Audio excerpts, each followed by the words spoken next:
Welcome back to Chicago Crossing Model Railroad. It's Eric here with you for another edition of Railcar Reviews. And today we'll be looking at the Trinity Industries 4,750 cubic foot covered hopper.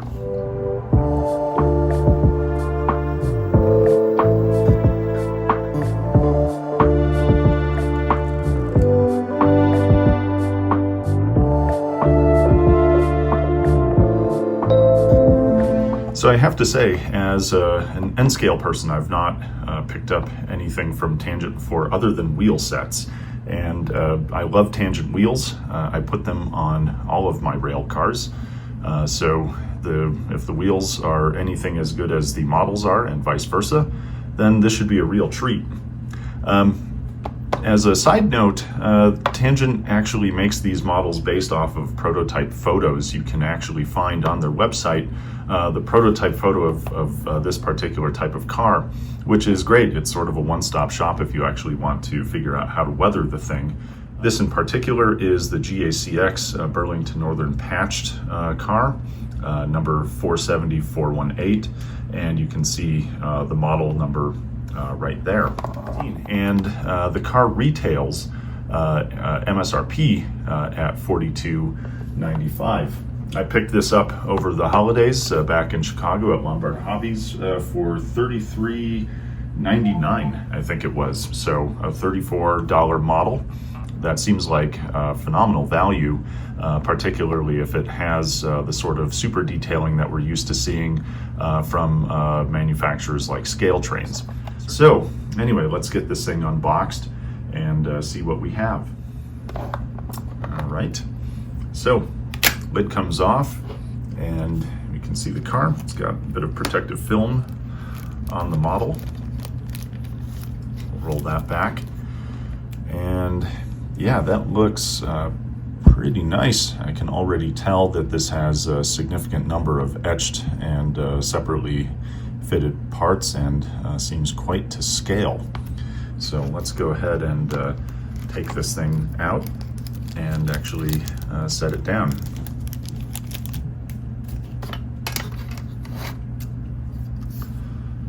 Okay, take a zoom on in here, and from first impression, this is really quite a model. What we're seeing here is a nice patched version. We're certainly seeing a lot more of these coming ready to run as a patched version, which is great. You can see that the patching is not really even there. And that's actually kind of nice. You know, I don't anticipate that that's an error with printing. I think that's actually the way that it should look. And it just shows you that, yeah, you know, nobody took a level out when they were actually trying to paint this. So you can also see in terms of printed detail on here, you have some very, very finely written text on there on the data side. You also have some very, very small writing that appears legible all throughout this car. You have that including on the trucks. You also have a substantial amount of text here on the underside, all of which looks to be printed in fine detail and can certainly be readable under magnification, as well as some of the notices all across here. So very impressive. Certainly it's nice to see that level of detailed printing on a car, and for $33 or so, that's pretty good. Now on the top you have beautifully etched parts here. That walkway looks almost as if it could be fine enough to be realistic. Certainly with N scale, probably that's still not as fine as a walkway would be, but for what we can actually do with etched parts, that's pretty impressive. You can see that there are wire grabs up on the edges there. You can also tell that the support stanchions here for the walkways between cars are very nicely proportioned. That looks like a fairly fragile, separately fitted part, but nonetheless, certainly looks really good.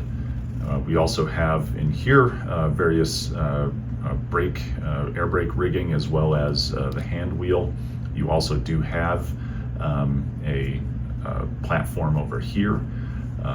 for stepping onto. The stirrups look pretty finely put together. You also have an integrated cut lever, as well as on the other side an air hose. So that is certainly a nice set of features for a car like this. On the opposite side, yeah, you don't have too much, but you do actually see that the internals there are depicted in the molding. The other thing you can see is some of the framing under there. On the underside, you can see that the discharge chutes for the hoppers actually have a substantial amount of detail on them, and that's actually really quite nice. And lastly, given the age of this car, you do have the safety striping applied to there. It does not appear to be like a reflective material or anything, but it certainly does appear to be finely applied. And lastly, taking a look at the trucks, those are 100-ton Barber roller bearing trucks. They look fine, and the wheels are certainly more than able to accommodate something like code 55 track. But you can also see, of course, that you have body-mounted couplers there. So altogether, as an impression and as a model, that is certainly quite good looking. One last thing to note is the couplers on here are basically just the standard Microtrains couplers. So there's no spring design or something that looks more bulky. So that should fit nicely and be compatible with what I consider and many consider to be sort of the standard for N scale couplers. So yeah, altogether, this looks really good. Let's get it on the scale and see how we're doing in terms of the weight. All right, up next, let's take a look at the mass of this car. So by weight standard, typically for a 50-foot car, it's about 1.1 grams. This is a 55-foot, so it's going to be anything above 1.1 is probably going to be within the typical weight range. Anyway, let's see how this one does. It actually feels, substantial, but let's put it on there. And believe it or not, we are basically right at the NMRA standard. All right, next, let's take a look at how this car stacks up to some similar models from other manufacturers. Here I've set up an array of different covered hoppers. Not every one of these is an exact one-to-one comparison with this particular Trinity hopper. Nonetheless, they're pretty close, and it gives a good idea as to both the range of options that have been out there, as well as what those options look like in comparison. As a for instance, this is a Scale Trains Gunderson hopper. This was a 2021 release, I believe, by Scale Trains. More recently, they do have a 4785 cubic foot hopper, which looks a little bit closer to this. I don't actually have that model, so I can't really offer the direct comparison to you. This is an Intermountain covered hopper. This is exactly the same type of car as what you see here. Basically the differences in manufacturer. And then lastly, we have a car from Microtrains, which kind of forms more or less the industry standard, so to speak, or at least what I kind of consider to be a standard car. So if we look at MSRP for these different models, this car, as I mentioned before, the MSRP for this is going to be basically $42.95. That's what Tangent lists it at. For this Scale Trains model, again, keep in mind this is a few years old. That was a $40.99 car by MSRP. If you look at what Scale Trains is selling the closest in size and configuration hopper, currently for the 4785, it runs around $39.99. So this is slightly more expensive.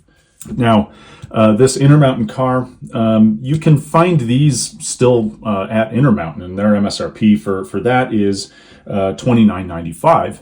And that actually makes sense. This is not considered per se like a fine scale car, although there are certainly some nice features to that car that could make it a worthwhile buy.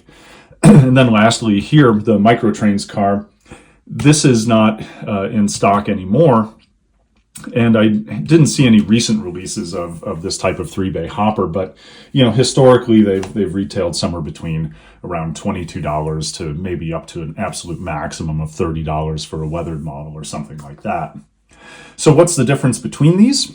Well, if you take a look at the scale trains versus the tangent, some of the biggest differences that one can find are just related to the level of detail, say in the fineness of this grading that you see up on top, where the tangent is much finer. Now, it's not a fair comparison because, again, this scale trains is not a newer release, and so therefore it's entirely possible that scale trains models have a more fine-toothed grading on them than they did back then. But really, in relationship elsewise, this particular type of model has a lot of the similar features in terms of the handrails, in terms of the molding and application of separate parts, cut levers, air hoses, etc.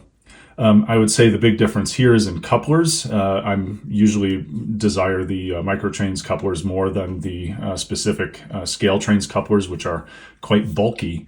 But otherwise, this is an excellent fine scale model, and particularly at the price point, you can still find these today. And I think Scale Trains has even discounted them a fair bit. So this is generally quite a good buy. And again, those sit at the upper range of pricing. Now, for the Intermountain model, this is generally supposed to be something that's going to sit kind of in the middle range between that and just a more basic model. And I didn't pull out anything like an Atlas Trainman just to give you the bottom rung comparison, so to speak. Those tend to run maybe only like $22 or something like that. But here, what you can see is from this older model, you actually do have things like separately applied grab irons back here. You have excellent molding inside. You don't necessarily have quite the level of etched parts, like this platform down here is not etched, for instance. But otherwise, you actually do have a fine level of detail. And again, this walkway is quite fine. And I should mention that this walkway is actually contemporaneous with this one. You can still find these Intermountain cars, but these have been around a while. I think I picked this one up secondhand like a few years ago. So these are certainly still kicking around. There are some differences in the stirrups, which may reflect a slight difference in the actual model of prototype. But nonetheless, these are excellent cars. And then lastly, this is, again, kind of the standard. What you can see is this has still a lot of the same detailing in terms of, what is actually affixed. Here, there's quite fewer directly molded details on this car. And the roof walk itself, I don't believe has any sort of etched part. I believe that's a molded part, which is subsequently applied to the car. The grab irons on top are basically molded into that particular piece. And, it's an excellent car. I have more micro trains than probably any other car, but, it's not a fine scale model. And so it fits at the non-fine scale price point. So altogether, when you have this kind of pantheon of different cars, is this a good value for the money? And here I would say absolutely. Of course, it runs at the higher end price point relative to, say, non-fine scale models such as the Intermountain or the micro trains.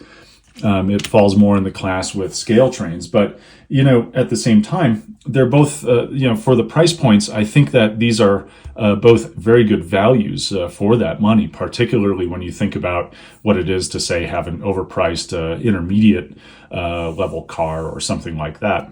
So from my perspective, in terms of bang for the buck, I think this is a lovely model. I think it stacks up very favorably and actually has a couple things that I like better relative to what you might get from scale trains. And in general, to me, that's great. So let's go ahead and put it on the layout and see how it performs there. Welcome to the layout. Time to have a look at the performance of our Tangent 4750 hopper. So looks great up here. It's ready to be weathered for sure. So first things first, let's go ahead and just get a sense of how free rolling this car is. And I'm just going to kind of do that manually here. And well, that is by no means an example of free rolling. So this car has quite a bit of drag to it. I haven't isolated exactly what that might be due to, but yeah, it stops pretty much immediately. So first up, let's see how things go with coupling. I've got on here an Atlas GP40. This is in Santa Fe livery with a BNSF patch, so it's a custom job and I've custom weathered it. It's silent, so that'll make things really easy to narrate. So what I'm going to do is I'm going to set this in reverse and go for a prototypical speed and see how we actually do in terms of coupling. So does that amount of drag on this car actually make it easier to work with in the yard? And the answer is no better than any other N-scale model, I'll tell you that. So got there, but that last little bit actually needed some help. So yeah, that drag certainly doesn't help you actually couple the thing up to a locomotive. But let's go ahead and see how this thing is actually going to get around on the layout.